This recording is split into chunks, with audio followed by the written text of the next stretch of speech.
नमस्कार, स्वागत है आप सबका मेरे YouTube channel smart world hub के एक और हेल्पफुल वीडियो में। बहुत सारे साथियों का प्रान नंबर से संबंधित प्रॉब्लम का मैसेज बार-बार आ रहे थे, तो मैंने सोचा कि प्रान अप्लाई करते वक्त जो सावधानियां बरतनी होंगी, उस पर एक डिटेल में वीडियो बना दिया जाए, तो सबों के लिए अच्छा होगा। तो वीडियो को शुरू से अंत तक ज़रूर देखें। मेरे पास एक टीआरई 2 के समय का लेटर है। उस लेटर के माध्यम से बहुत सारा कुछ क्लियर हो जाता है कि हम लोगों को किस प्रकार की सावधानियां बरतनी होंगी प्रान की अप्लाई करते समय। ध्यान दीजिए कि ये टीआरई 2 के समय का लेटर है। इसी से बहुत कुछ स्पष्ट हो जाता है कि किस प्रकार से प्रान को अप्लाई किया जाएगा और कौन-कौन सी सावधानियां बरतनी होंगी। हम आइए एक-एक करके इन चीज़ों को देख लेते हैं। फर्स्ट में लिखा हुआ है कि एनपीएस प्रान प्राप्त करने के लिए सिर्फ इस वेबसाइट यानी enps.nsdl.com का चयन करना है। इसके अलावा योनो से या किसी भी प्रकार के जो और अन्य जो रास्ते हैं, उनके थ्रू प्रान अप्लाई नहीं करना है। दूसरा पॉइंट है कि ईएनपीएस अनुरोध शुरू करने के लिए सही डीडीओ अर्थात डीओ या डीपीओ का चयन करना आवश्यक है। डीडीओ की संलग्न सूची का प्रयोग करें। अभी तो हर जिला का अलग-अलग निकल रहा है और उसी में जो डीडीओ नंबर है निकल रहा है, तो ध्यानपूर्वक उस नंबर को आप लोग एंटर करेंगे। तीसरा पॉइंट है कि कृपया जन्म तिथि, नियुक्ति तिथि एवं सेवानिवृत्ति की तिथि को सही-सही भरें ताकि अनुरोध को रद्द करना ना पड़े। यानी अगर आपका जॉइनिंग तिथि इसी प्रकार से जो रिटायरमेंट की जो तिथि है, वो भी अगर गलत हो जाएगा, तब भी आपके प्रान बनने में दिक्कत आ सकती है, तो आप इन चीज़ों को भी सही से एंटर करेंगे। चौथा पॉइंट है कि अगर आपने पहले से प्रान ले रखा है, परंतु पुनः नए प्रान के लिए अनुरोध करेंगे, तो आपको आपका पैन, मोबाइल, बैंक पूर्व में उपलब्ध रहने संबंधी मैसेज आएगा, यानी आपका अप्लाई नहीं होगा, ऑलरेडी वहाँ एग्जिस्ट बताएगा। इसलिए नए सिरे से प्रान अप्लाई नहीं होगा। अगर एक अनुरोध किया गया हो और पूर्ण नहीं हुआ हो, तो दोबारा नया अनुरोध तब तक नहीं कर सकते, जब तक पहला अनुरोध निष्क्रिय या पूर्ण ना हो जाए। ये भी एक अहम पॉइंट है। छठा पॉइंट है कि कृपया प्रान हेतु आवेदन करते समय बीपीएससी द्वारा दिए गए रोल नंबर को मेंबरशिप नंबर के लिए निर्धारित स्थान पर प्रविष्ट करें। यहाँ आप लोगों के बारे में कोई निर्देश नहीं आया है और वहाँ कुछ नहीं भी फिलअप करेंगे, तब भी कोई दिक्कत नहीं है। मैंने एक वीडियो से संपर्क किया, तो उनके थ्रू ये पता चला है। बाकी आप लोग भी अपने जिला के डीडीओ से संपर्क कर सही डिटेल मालूम कर सकते हैं। सातवां पॉइंट है कि यदि आप बीपीएससी टीआरई 1 में विद्यालय अध्यापक के तौर पर योगदान कर चुके हैं तथा प्रान प्राप्त कर चुके हैं और अब बीपीएससी टीआरई 2 में भी आपका चयन हुआ हो, तो नया प्रान के लिए आवेदन करने की कोई आवश्यकता नहीं है। यह मैटर उन लोगों के लिए सूटेबल होगा जो टीआरई 1, टीआरई 2 में है और फिर टीआरई 3 में भी उनका चयन हुआ है, तो वो इस 7वें पॉइंट के तहत आते हैं।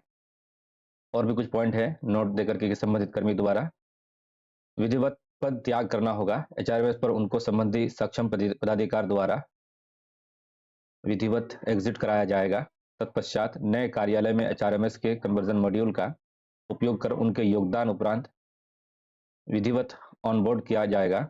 डाटा स्थानांतरण हेतु कोई अन्य मॉड्यूल तथा एलपीसी आदि का उपयोग नहीं किया जाना है। ये जो पहले से मतलब प्रान लिए हुए हैं, उन लोगों के लिए निर्देश है। इसी प्रकार से 8वां पॉइंट है कि अटल पेंशन योजना का प्रान और एनपीएस का प्रान अलग-अलग है। एनपीएस के लिए नया प्रान लेना होगा। एपीवाई प्रान का स्थानांतरण यहाँ नहीं होगा। कृपया ध्यान रखें कि एपीवाई प्रान की शुरुआत हमेशा संख्या 5 से होती है। और एक सबसे इम्पोर्टेंट चीज़ कि यदि अभिदाता के पास पूर्व में प्रान किसी भी संख्या में हो, तो उसका स्थानांतरण होगा। यदि अस्थायी रूप से प्रान सक्रिय नहीं है, तो उसे पहले सक्रिय कराते हुए स्थानांतरण कराना होगा, जिसका प्रमुख कारण वार्षिक न्यूनतम राशि नहीं जमा करना अथवा आवश्यक अभिलेख प्रस्तुत नहीं करना है।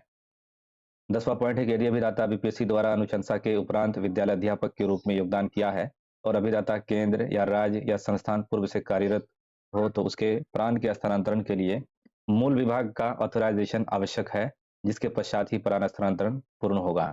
यानी आपका जिस संस्था का प्रान नंबर होगा, आपको वहां से परमिशन लेनी होगी, उसी के पश्चात आपका प्रान ट्रांसफर होकर के यहाँ शिक्षा विभाग में आएगा। 11वां और लास्ट पॉइंट है कि यदि प्रान व्यक्तिगत हो अथवा किसी बैंक से लिया गया हो, तो उसका स्थानांतरण अनुरोध आपको अपने जिले के डीओ या डीपीओ से डीपीओ को करना होगा। और उसके अलावा कुछ और निर्देश हैं कि अगर संख्या 1 से शुरू होने वाले प्रान का स्थानांतरण अन्य संस्थाओं से शिक्षा विभाग बिहार में किया जा सकता है। ये एक इंपॉर्टेंट चीज़ है। दूसरा है कि संख्या 4 से शुरू होने वाले प्रान का स्थानांतरण करने के लिए आईसीएसएस फॉर्म भरकर डीओ, डीपीओ के माध्यम से ट्रेजरी को प्रेषित करेंगे।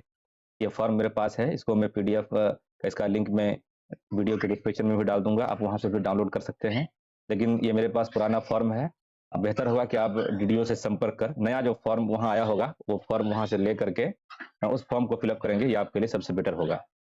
संख्या 5 से शुरू होने वाले प्राण का स्थानांतरण नहीं हो सकता है। संबंधित शिक्षक को प्राण का नए सिरे से आवेदन देना होगा, यानी 5 से जो एपीआई जो अटल पेंशन योजना वाला जो प्राण है उस प्राण का स्थानांतरण नहीं होगा, इसलिए ऐसे लोगों को जो है प्राण नए सिरे से प्राण के लिए आवेदन देना होगा। और इस तरीके से सबसे लास्ट और महत्वपूर्ण चीज की संख्या 9 से शुरू होने वाले प्राण का स्थानांतरण भी नहीं हो सकता, प्राण के लिए नया आवेदन करेंगे। यानी 9 और 5 से शुरू होने वाले जो प्राण कार्ड हैं किसी का पहले से, उनका नए सिरे से प्राण कार्ड अप्लाई करना होगा। और इसी प्रकार से सबसे लास्ट में जो फॉर्म मैं आपको दिखाने वाला था कि ये मेरे पास एक फॉर्म है, किसी भी प्रकार की अगर आपकी त्रुटि हो गई हो और आपका प्राण नंबर जनरेट हो गया हो तो उस प्राण नंबर को करेक्शन करने के लिए इस फॉर्म को आपको भरना होगा, फिलअप करना होगा और फिल करके फिर आपको इसे डीडीओ ऑफिस में जमा करना होगा।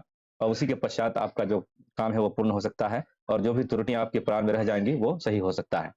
मेरे पास कोई प्रकार का किसी का डाटा नहीं है कि मैं आपको भर के यहाँ दिखाता, लेकिन अगर आप लोगों को ज़रूरत होगी तो फिर इसको भी किया जाएगा और उस पर भी एक वीडियो बनाएंगे।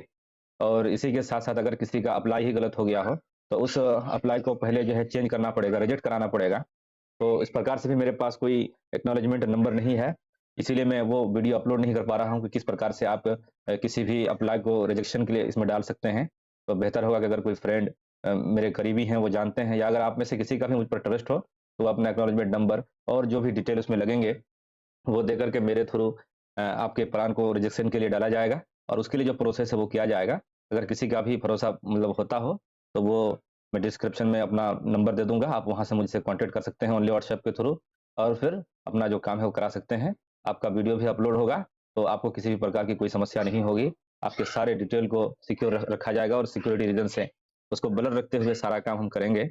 उम्मीद कि आपको वीडियो अच्छा लगा होगा, अगर अच्छा लगा हो तो वीडियो को लाइक, चैनल को सब्सक्राइब और दोस्तों को ज़रूर शेयर करें। और इस वीडियो से रिलेटेड कोई क्वेश्चन है तो उसे कमेंट बॉक्स में ज़रूर लिखें। मिलते हैं अगले वीडियो में, धन्यवाद।